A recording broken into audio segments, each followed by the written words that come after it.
तो जैसे आपने वीडियो के टाइटल में देखा कि आज का हमारा बहुत ही इंपॉर्टेंट और बेसिक टॉपिक है, दैट इज जीसी कंटेंट और जी प्लस सी कंटेंट। तो ये कंटेंट जो जीसी कंटेंट या तो जी प्लस सी कंटेंट, वो कैसे कैलकुलेट किया जाता है, उसका इंपॉर्टेंस क्या है, और दूसरी चीज कि उसको समझने के लिए हमें कौन सी बेसिक इंफॉर्मेशन चाहिए, वो मैं आज आपको सिखाऊंगा। तो आप ध्यान से देखिए, आप नोट भी प्रिपेयर कर सकते हो, और ये जो टॉपिक है वो बहुत ही इंपॉर्टेंट टॉपिक है at graduation level as well as at post graduation level, right. ये एग्जाम में भी बहुत आता है कि जीसी कंटेंट का फॉर्मूला आता है, तो वो मैं आज आपको सिखाऊंगा। तो as we know, nucleic acid are of two types, DNA and RNA, right. Deoxy nucleic acid and ribo nucleic acid. तो मैं यहाँ पे आपको लिख के बताता हूँ कि ये पूरा बेसिक है वो कैसे समझना है। तो एज वी नो, आप देख सकते हो यहाँ पे, so nucleic acid, so nucleic acid are of two types that we know, that is DNA and दूसरा है RNA, that is deoxyribonucleic acid and ribonucleic acid, right? So both are the example of nucleic acid. Now we know nucleic acid is a polymer of nucleotide. So उसका meaning ये होगा कि DNA और RNA वो दोनों polymer है, polymer of nucleotide, right. तो nucleic acid is a polymer of nucleotides. तो ये न्यूक्लियोटाइड्स का क्या हुआ, पॉलीमर हुआ। अब आपको ये चीज सीखना है कि न्यूक्लियोटाइड्स के अंदर दो चीजें होती है। कौन सी दो चीजें होती है, दैट इज न्यूक्लियोसाइड और दूसरा है फॉस्फेट। तो न्यूक्लियोसाइड के अंदर अब दो चीजें, न्यूक्लियोसाइड कंसिस्ट टू थिंग्स। कौन सी दो चीजें, तो हम बोल सकते हैं, मैं शॉर्ट में लिखता हूँ, नाइट्रोजन बेस और दूसरा है शुगर। सो नॉर्मली हमने अभी आगे बात किया कि न्यूक्लिक एसिड के दो एग्जांपल है, डीएनए एंड आरएनए। तो शुगर दो टाइप की होती है। कौन सी दो टाइप की होती है, तो मैं आपको बताता हूँ कि एक होता है राइबोस शुगर और दूसरा होता है डी राइबोस शुगर। तो राइबोस शुगर है वो किसके अंदर है, आरएनए। अपने आरएनए का फुल फॉर्म देखा कि ribo nucleic acid, is name suggest ribo, that is ribose sugar, और D ribose that present in DNA. तो आपको ये भी क्वेश्चन पूछा जाता है कि आरएनए के अंदर कौन सी शुगर होती है, दैट इज राइबोस। डीएनए के अंदर कौन सी शुगर होती है, दैट इज डी राइबोस। तो यहाँ पे आपको बेसिक कॉन्सेप्ट पता चला कि अबाउट शुगर। तो now we know, now we can get idea कि न्यूक्लिक एसिड के अंदर तीन चीजें होती है, nitrogen base, sugar and phosphate. अब मैं आपको बताता हूँ कि नाइट्रोजन बेस जो है, नाइट्रोजन बेस के अंदर, तो nitrogen base are of two type, nitrogen bases are of two types. कौन से दो टाइप है, तो वो मैं आपको दिखाता हूँ, प्यूरिन एंड दूसरा है पायरिमिडिन। सो डीएनए हो या आरएनए हो, दोनों के अंदर ये प्यूरिन और पायरिमिडिन पाए जाते हैं। तो प्यूरिन नॉर्मली एडेनाइन कैपिटल में लिखते हैं, या तो ग्वानिन, और पायरिमिडिन तीन टाइप के होते हैं, cytosine, thymine and uracil, right. Cytosine, thymine and uracil. अब बेसिक डिफरेंस है डीएनए और आरएनए के। डीएनए के अंदर कौन सा है, थायमाइन है, that is in DNA, whereas in case of RNA uracil is present. तो उसका मीनिंग ये हुआ कि आरएनए के अंदर थायमाइन नहीं है, आरएनए के अंदर थायमाइन की जगह पे कौन है, यूरेसिल है, राइट। एंड दूसरा और एक चीज आपको पता है, वॉटसन एंड क्रिक, ये दोनों साइंटिस्ट का नाम आपने सुना है, वॉटसन एंड क्रिक। उसने B form of DNA model दिया है, हमें पता है, B form of model, right. तो बी फॉर्म ऑफ डीएनए का मॉडल हमें एक्सप्लेन किया है वो लोगों ने। तो उसके अंदर आपने एक रूल सुना था कि Purine cannot bind, pyrimidine cannot bind. But purine always bind with pyrimidine and pyrimidine always bind with purine. That means A can bind with T, T can bind with A, likewise G can bind with C and C can bind with G. Right? तो यहाँ पे आप देख सकते हो कि यहाँ पे मैंने एग्जांपल लिया था कि एडेनाइन, राइट, ये एडेनाइन, ये दोनों प्यूरिन है। और दूसरा आप चीज देखो कि यहाँ पे थायमाइन, लाइकवाइज थायमाइन, ये दोनों क्या है, आप देख सकते हो कि पायरिमिडिन है। तो adenine bind with thymine and thymine bind with adenine. Likewise आप देख सकते हो यहाँ पे कि ग्वानिन, ग्वानिन, राइट। तो उसके साथ कौन बाइंड हुआ है, साइटोसाइन एंड साइटोसिन। तो ये रूल आपको ये सिखाता है कि purine can bind with pyrimidine and pyrimidine can bind with purine. आपको पता चला। अब मैं आपको ये सिखाता हूँ इसके साथ कि एक ये चीज हुई। अब आपको पता है कि A bind with T, right. तो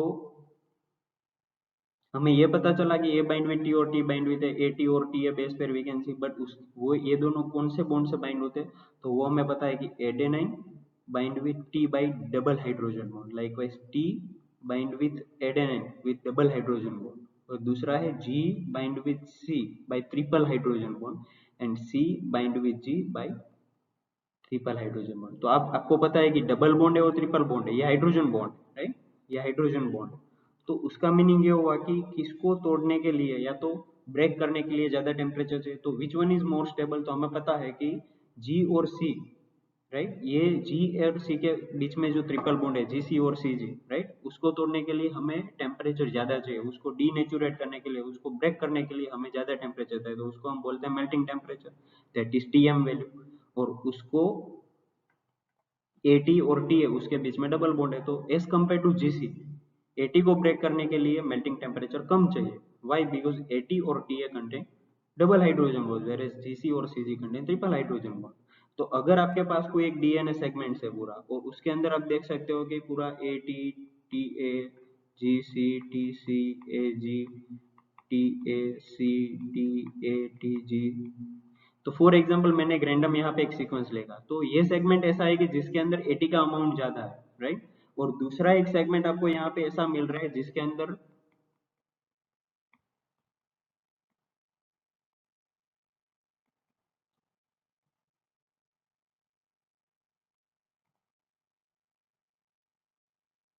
तो ये जो सेगमेंट, तो एक ये हुआ DNA1 और ये हुआ DNA2। तो उसका मीनिंग क्या हुआ कि DNA1 है उसके अंदर AT का अमाउंट ज्यादा है, और DNA2 है उसके अंदर GC का अमाउंट ज्यादा है। तो ये दोनों में से कौन सा ऐसा DNA का सेगमेंट है जिसको ब्रेक करने के लिए ज्यादा टेम्परेचर चाहिए? तो DNA that possess more amount of GC content, right? So this is about importance of GC content, कि GC ज्यादा है तो हम बोल सकते हैं कि स्टेबिलिटी ज्यादा है, राइट, उसको वो इजीली ब्रेक नहीं हो सकता, वो इजीली डीनेचुरेट नहीं हो सकता। अगर उसको ब्रेक करना है तो आपको ज्यादा टेम्परेचर चाहिए, राइट। तो अगर आप पीसीआर कर रहे हो ऐसा सेगमेंट का, आपके पास ऐसा टेम्पलेट डीएनए जिसका जीसी अमाउंट ज्यादा है, तो अगर उसको आपको एम्पलीफाई करना है तो पहले आपको डीनेचुरेट करना पड़ेगा। तो उसके लिए आपको क्या चाहिए कि कोई ऐसा सेगमेंट जिसका जीसी कंटेंट ज्यादा है, उसका पीसीआर आपको करना है, तो आपको मेल्टिंग टेम्परेचर कितना चाहिए? ज्यादा चाहिए, right. So this is the one usefulness of GC content. अब मैं आपको जीसी कंटेंट कैसे फाइंड करना है उसका कैलकुलेशन का फॉर्मूला मैं आपको दिखाता हूँ। कि मैं यहाँ पे लिख रहा हूँ कि भाई जीसी कंटेंट, तो हम दो तरह से बोल सकते हैं। कि एक में ऐसे बोलता हूँ जीसी कंटेंट, अगर मुझे जीसी कंटेंट नहीं बोलना है तो मैं क्या बोलूंगा? जी प्लस सी कंटेंट, राइट। तो उसका मीनिंग ये हुआ कि मुझे अगर कैलकुलेशन करना है परसेंटेज जी प्लस सी कंटेंट, या तो मैं बोल सकता हूँ जीसी कंटेंट, तो उसका फॉर्मूला क्या है? तो आपके पास मैंने अभी आपको दो सेगमेंट दिखाए डीएनए के, तो ऐसा अगर कोई डीएनए का सेगमेंट्स आपके पास है और उसको डीएनए की सीक्वेंस पता है, अगर आप रीड कर सकते हो एटीजीसी ये सीक्वेंस के अंदर, तो सिंपली आपको क्या करना है? जी और सी ये दोनों का काउंट करना है। तो आपको क्या करना है? काउंट, क्या करना है? जी प्लस सी। तो आपको अगर G10 मिले, C10 मिले, तो आपको 10 प्लस 10 लिख देना है। तो टोटल GC कितने हुए? 20। और फिर पूरा जो सेगमेंट है उसके अंदर आपको क्या काउंट करना है? A plus T plus G plus C, right, और मल्टीप्लाई बाय 100। तो आपको जो टोटल मिलेगा वो कंटेंट क्या मिलेगा? परसेंटेज जी प्लस सी कंटेंट मिलेगा। आपको क्या मिलेगा? परसेंटेज जी प्लस सी कंटेंट मिलेगा, ठीक है। तो आपको ये फॉर्मूला यूज करना है for calculating G plus C content और परसेंटेज जीसी वैल्यू, राइट। तो ये फॉर्मूला आप यूज कर सकते हो अगर आपको डीएनए की सीक्वेंस पता है या तो आरएनए की सीक्वेंस पता है। बट द थिंग इज कि अगर डीएनए है कॉम्प्लीमेंट्री है, राइट, डबल स्ट्रैंडेड डीएनए हो सकता है। डबल स्ट्रैंडेड डीएनए अगर कॉम्प्लीमेंट्री है तो हमें एक रूल और पता है, ए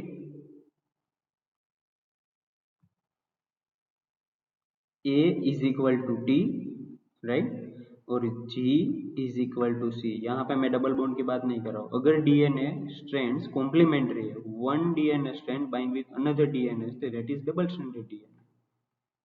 तो ये जो डबल स्ट्रैंडेड डीएनए है, राइट, उसमें दो स्ट्रैंड्स हैं, one that is 5'2' 3' and another that is 3'2' 5'। तो ये दोनों स्ट्रैंड्स अगर कॉम्प्लीमेंट्री है, तो कॉम्प्लीमेंट्री है तो ए का जितना अमाउंट है उसका अमाउंट टी का है, that is A is equal to T और T is equal to A. और कॉम्प्लीमेंट्री है तो G is equal to C और C is equal to G, right. तो वॉटसन एंड क्रिक का जो मॉडल था उसके अंदर का जो एक पोस्टुलेट था उसमें क्या था कि two strands are complementary to each other, not identical. Identical नहीं है but complementary to each other, और अगर complementary to each other that means A is equal to T और T is equal to A, G is equal to C और C is equal to G. So this is the very basic formula or basic concept you can use to understand what is GC content or how can we calculate GC if we know the sequence of DNA or RNA, right? Now I am showing you what is the importance of GC content, right? तो as we know GC content आपको पता है, तो GC content के हिसाब से आपको एक तो स्टेबिलिटी उसको पता चलेगी। दूसरा, अगर आप पीसीआर कर रहे हैं राइट, तो पीसीआर करना है तो पीसीआर के अंदर कौन सा ज्यादा बेटर रहेगा, तो कोई ऐसा डीएनए का सेगमेंट बेटर रहेगा जिसका जीसी वैल्यू है। पहले तो आप ये सुन लो कि जीसी कंटेंट है उसकी दो तरह की इम्पैक्ट है, एक है गुड इम्पैक्ट और दूसरा है बैड इम्पैक्ट, राइट। तो नॉर्मली जो बैक्टीरियल जीनोम होता है, बैक्टीरियल जीनोम के अंदर नॉर्मली जो G+C कंटेंट का रेंज है वो कितना है, 25 to 70% रेंज। कितना रेंज है, 25 to 70% रेंज, राइट। बैक्टीरिया के अंदर genome that is complete set of genetic material, और उसके अंदर बहुत सारे जीन्स होते हैं and that contain nucleic acid sequence, nucleotide sequence, right. तो उसके अंदर नॉर्मली जीसी का कंटेंट कितना मिलता है, 25 to 70% रेंज। अब हम बात कर रहे हैं कि ये जीसी कंटेंट उसका दो टाइप का इम्पैक्ट, गुड और bad impact, right. Good impact क्या है कि उसका कवरेज हाईएस्ट हो, कवरेज अच्छा हो, राइट, दैट इज हाईएस्ट। अगर बहुत ही जीसी हाई है, राइट, और लो है तो उसका कवरेज कैसा होगा, डिक्रीज होगा, that shows that create bad impact, right. अब हाईएस्ट कवरेज और डिक्रीज कवरेज, ये दोनों चीज क्या है, हमें ये पता चल गया है कि भाई जीसी कंटेंट का गुड इम्पैक्ट है अगर उसका कवरेज हाईएस्ट है, जीसी कंटेंट का बैड इम्पैक्ट है अगर उस वो बहुत ही हाई है या तो लो वैल्यू है, राइट। बट ये हाईएस्ट और लोएस्ट कवरेज क्या है, तो वो मैं आपको दिखाता हूँ, फिर बाद में मैं आपको पीसीआर का जो भी इंपॉर्टेंस है वो मैं आपको सिखाता हूँ। तो पहले तो आपको गुड इम्पैक्ट और बैड इम्पैक्ट के बारे में पता होना चाहिए। तो पहले मैं बैड इम्पैक्ट के बारे में बताता हूँ कि यहाँ पे एक चीज मैंने लिखा हाई और दूसरा लिखा मैंने लो, तो कितना परसेंटेज है तो उसका जो भी कंटेंट है वो बैड इम्पैक्ट क्रिएट करता है, और कितना अमाउंट लो है तो वो बैड इम्पैक्ट क्रिएट करता है। तो अगर 70 to 80% राइट जीसी कंटेंट है, that is high amount and that create bad impact, that show decrease coverage. और अगर लो है तो फॉर एग्जांपल 30 to 40%, right, या तो less than 30, right, that shows we can say low amount of GC content और that can create bad impact। और good है तो गुड के बारे में हमें अभी डिस्कस किया कि नॉर्मली गुड या तो हाईएस्ट कवरेज किसका होता है, कोई ऐसा बैक्टीरिया की जिसका हमने सीक्वेंसिंग करवाया और उसके अंदर हमने जीसी कंटेंट फाइंड किया और हमें 50 to 60% मिलता है, 50 to 60% अगर जीसी कंटेंट मिलता है तो that shows highest coverage that can create good impact, right? So this is about, we can say, significance of GC content that has good impact on one side whereas bad impact on another side, right? So this is about, we can say, significance. Now I am showing you PCR, right, that is polymerase chain reaction। अगर आपके पास कोई ऐसा DNA का segment है जिसका GC amount 50 to 60% है normally, तो वो हमें डीनेचुरेशन करने के लिए, क्योंकि हमें पता है पीसीआर है, पीसीआर के अंदर नॉर्मली 3 स्टेप्स है, राइट। और पीसीआर के जो 3 स्टेप्स है जिसमें हम एम्प्लीफिकेशन करते हैं डीएनए का, तो उसमें पहला ही स्टेप्स होता है डीनेचुरेशन। तो अगर बहुत ही हाई अमाउंट है जीसी का तो उसको ब्रेक करने के लिए हमें बहुत ही हाई टेम्परेचर चाहिए, तो उसके लिए हमें टीएम वैल्यू फाइंड करनी पड़ेगी, फिर वो टेम्परेचर सेट करना पड़ेगा, तो that can create, we can say, that can affect, we can say, steps of, we can say, step of this cycle or PCR cycle। तो this is about we can say importance कि अगर GC content पता है तो right, तो GC content के help से हम PCR के अंदर कितना टेम्परेचर रखना है, कितनी कंडीशन सेट करनी है, या तो GC कंटेंट ज्यादा है तो वो अफेक्ट करता है या नहीं, राइट। तो ये सब चीजें हम पहले से, अगर हमें GC कंटेंट और सब पता है तो PCR करना है या नहीं वो हम डिसाइड कर सकते हैं। दूसरा, मेजोरिटी आप रिसर्च पेपर रीड करोगे तो इवोल्यूशनरी रिलेशनशिप जो लोग स्टडी करते हैं, इवोल्यूशन स्टडी करते हैं, तो इवोल्यूशन में जो भी बैक्टीरिया यूज करते हैं या तो जो भी बैक्टीरिया के इवोल्यूशनरी रिलेशनशिप स्टडी करते हैं, राइट, तो उसके अंदर जीसी कंटेंट का इंडिकेशन होता है। तो नॉर्मली हम बोल सकते हैं कि जीसी कंटेंट में also have ecological significance, right. तो पीसीआर का मैंने बोला, दूसरा एक चीज, it may also have ecological significance, right. तीसरा एक और बेनिफिट है, that also affect genome function, genome function.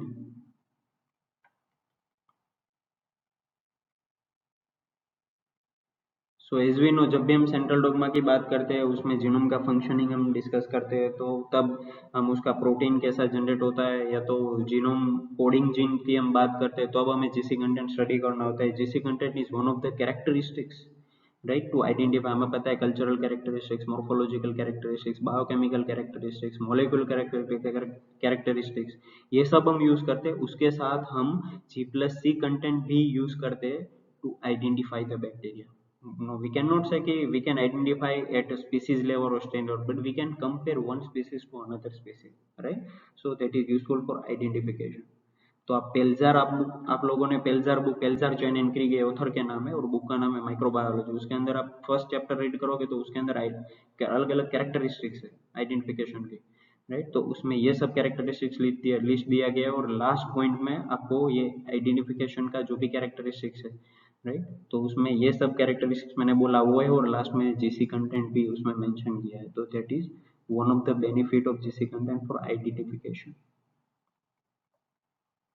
Identification of bacteria, right. So हम ऐसा नहीं बोलते, नॉर्मली हम क्या यूज करते हैं, 16S rRNA sequencing we are using for identification, right, but these characteristics we can use to compare one bacterial species to another bacterial species, right? So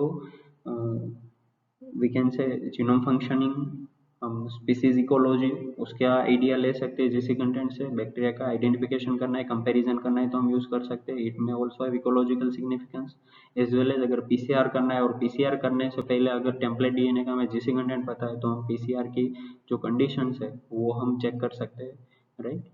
और दूसरा कि एक और चीज है कि अगर पीसीआर आप कर रहे हो और जीसी कंटेंट बहुत ही ज्यादा है, राइट, तो जीसी कंटेंट ज्यादा है तो उसको ब्रेक करना, ये सेगमेंट को डीनेचुरेट करना बहुत ही हार्ड है, क्योंकि we cannot easily despair this double stranded DNA with high GC content, right? So हमें ऐसा टेम्पलेट डीएनए चूज करना पड़ेगा जिसका GC कंटेंट हम बोल सकते हैं 50 to 60% रेंज में हो, और that we can use easily, or that we can use it in easy way to perform PCR to amplify the template DNA, right? So this is about what is the basic information that we require, right, to understand what is G, what is C, that is guanine and cytosine, that is one of the pyrimidine and one of the purine, C and G respectively.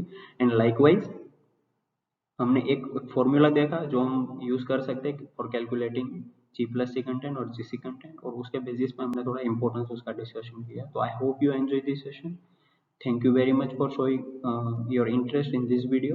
Please like, share and subscribe this channel, as well as share with your colleague. Thank you very much.